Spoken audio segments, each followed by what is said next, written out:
Meanwhile, Minister in the Presidency, Gungubele, has called for calm ahead of several planned protests over the country's electricity crisis.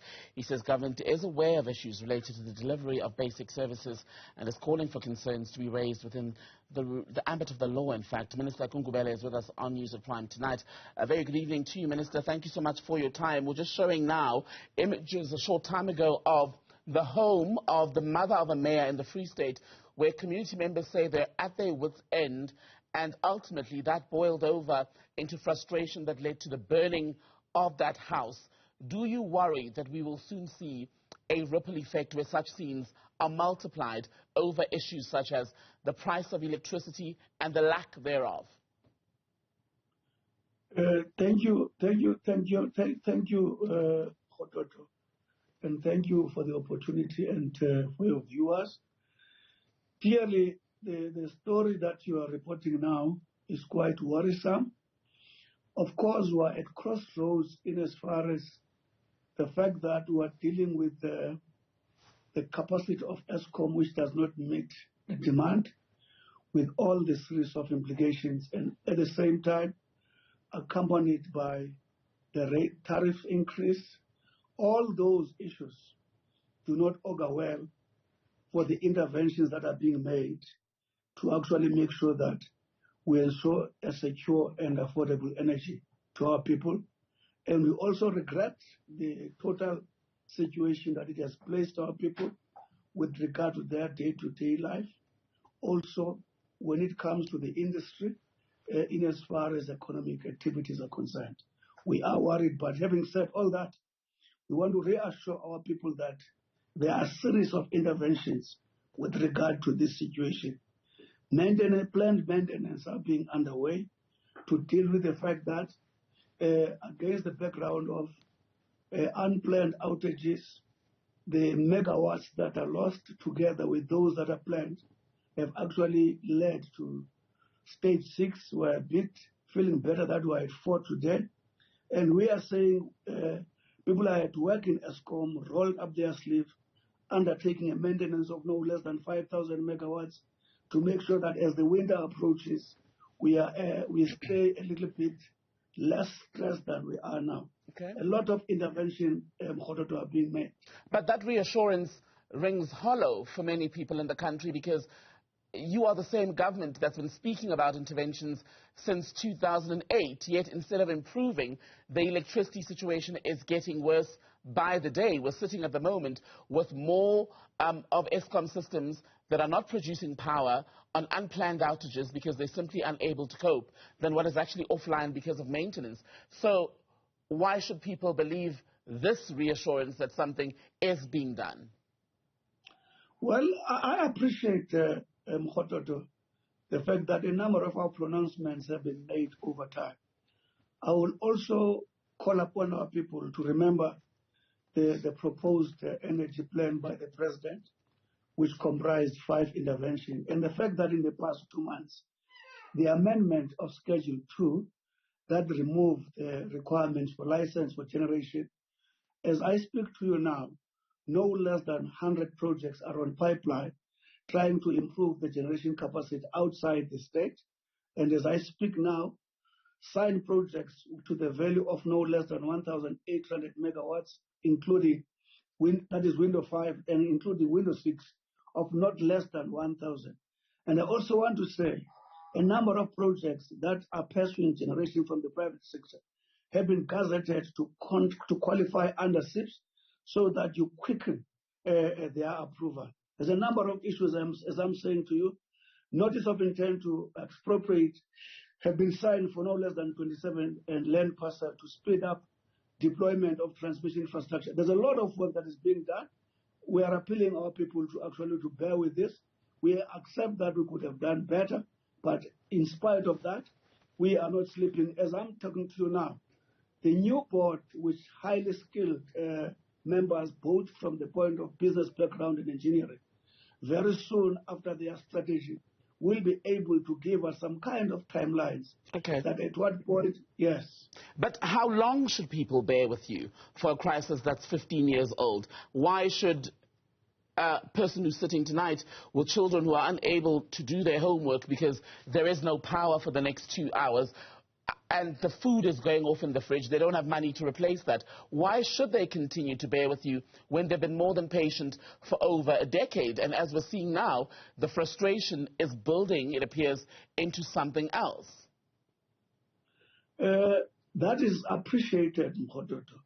But as I've already said to you, the board which I've already spoken about, which I'm saying, is comprising of men and women with a track record, not only in business, also during their time in ESCOM, when ESCOM was one of the best performing institutions, state institutions in the world, are at work as we speak. Very soon, they will actually be advising the nation on the timelines. They've already advised us that by next year, we expect energy availability factor to be above 60 and around 2025 to be about 70.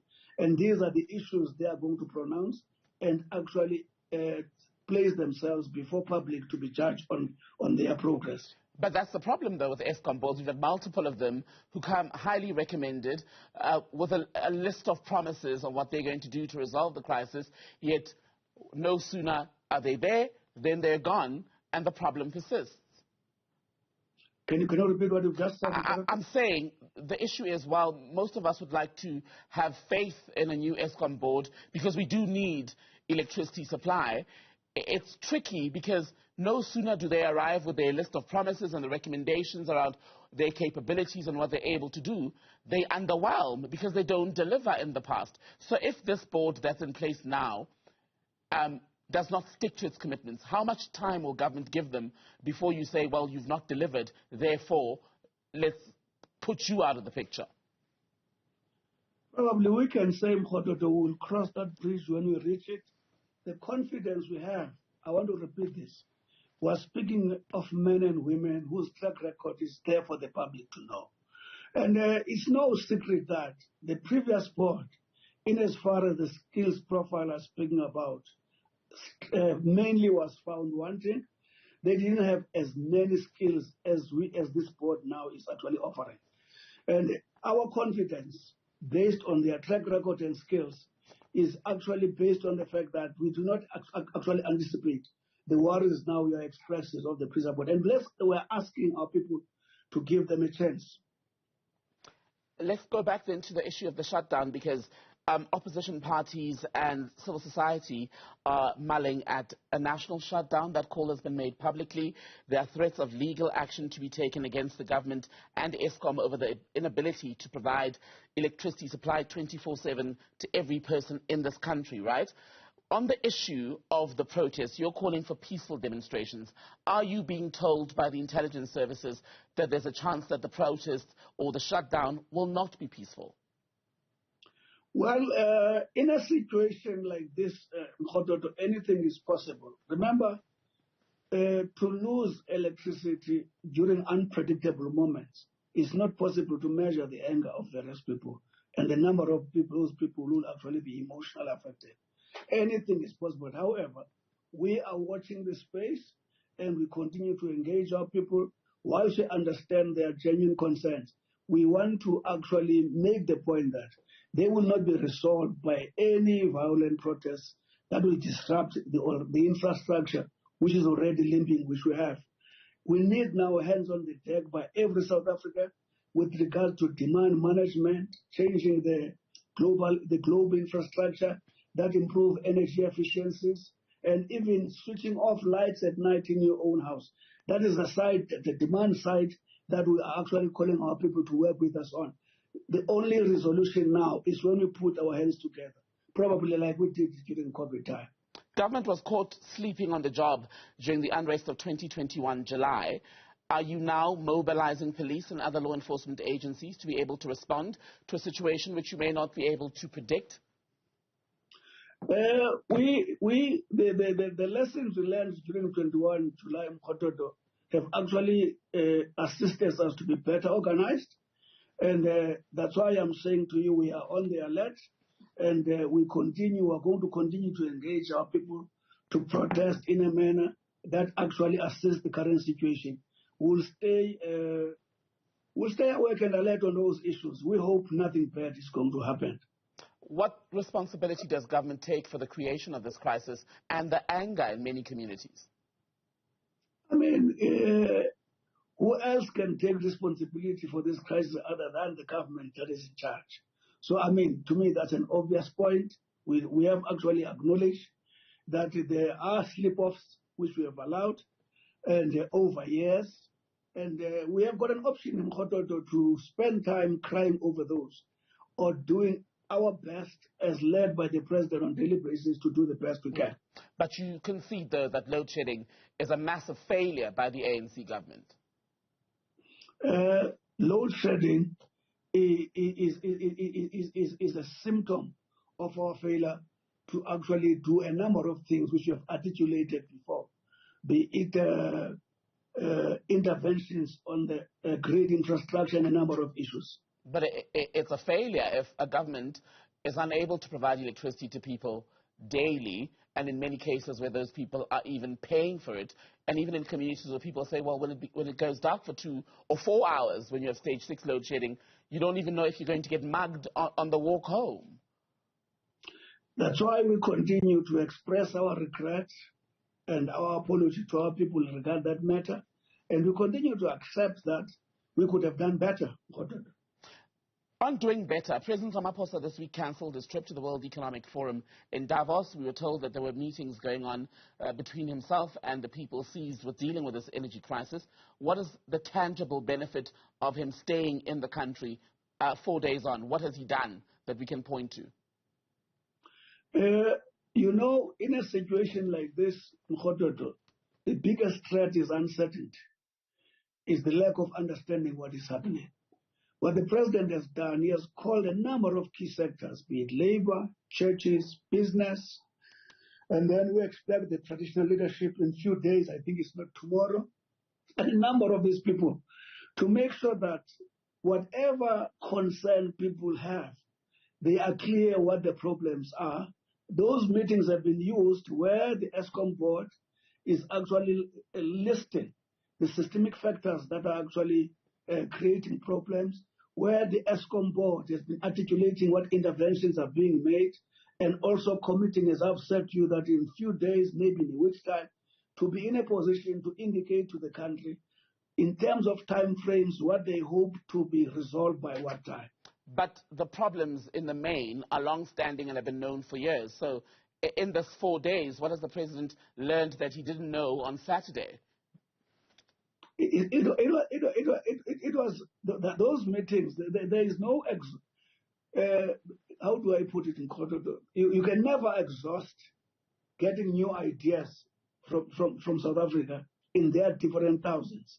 So those meetings are no different to the meetings of the past, where people want to even express what exactly is pressing on them, and they have made proposals, even business over and above what we presented, we are doing, also presented some other ideas on how can we short circuit. The bishops did the same thing. So in other words, these consultations have proved there is no useless consultation. But it sounds like a cycle of analysis paralysis that far outstrips the actual benefit, because if nothing has changed in the lives of people who are struggling with electricity supply a week ago, then the president might as well have gone to Davos, because the issues aren't new. I'm sure that's how you see it, but the people who were called upon to come to this consultation saw the value. I guess we are not the same in as far as our attitude to those consultations is concerned. And the people who came, by the way, to listen to the president are different religious sectors, which represents millions in their what to call in their space, are different federations which represent hundreds of thousands of workers, are business communities which represent thousands and thousands. In other words, the people who responded to that, I think, saw a difference. That's the reason they came to listen. And if you were in those meetings, I wish you could have listened to their appreciation of that intention to continue to consult them. I suppose the point I'm making, Minister Gungubele, is it matters little until the crisis is fully resolved. I agree with you. On that note, then, Gungubele, Minister in the Presidency, thank you for your time, sir.